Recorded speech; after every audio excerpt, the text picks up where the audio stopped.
Before the first union budget under Modi 3.0 was presented, many investors and experts were hoping for a simpler capital gains tax structure.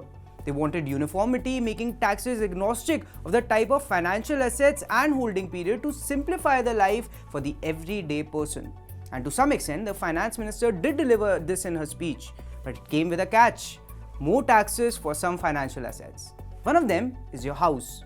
In this video, we will decode how budget impacts homeowners. First, let's listen in to what the finance minister said. Long-term gains on all financial and non-financial assets, on the other hand, will attract a tax rate of 12.5%.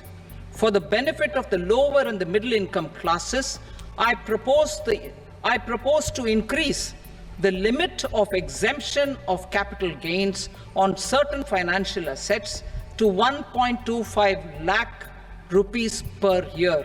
The long-term capital gain tax or LTCG on property prices has been reduced from 20% to 12.5% now. However, the benefit of indexation, which adjusts the value of property to reflect current market realities, has been removed for properties bought or inherited after 1st April 2001. Remember this year and date, we'll get to its significance in just a bit from now. But for now, let's see how this impacts the taxes you pay when selling your property. Before that, let's understand how indexation is actually applied. To standardize the increase in an asset's price due to inflation, the central government publishes the Cost Inflation Index or CII. This index, defined under Section 48 of the Income Tax Act 1961, matches prices of the inflation rate. In simple terms, CII is a tool used in the calculation of an estimated yearly increase in an asset's price as a result of inflation. If all this sounds confusing, let's break it down with an example. Say you purchase a flat in financial year 2002 for 10 lakh rupees. You sell this flat in financial year 2024 for 50 lakh rupees. First, we need to figure out what the indexed cost of acquisition is.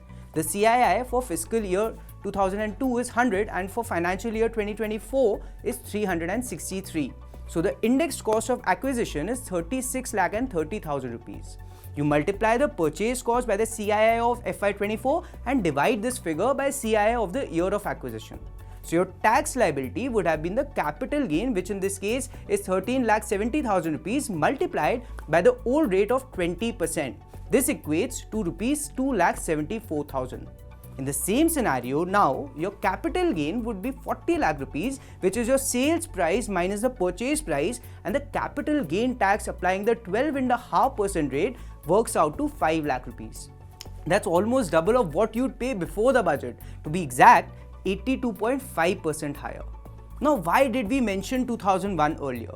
It's because the indexation benefits had been retained for properties bought or inherited before 1st April 2001.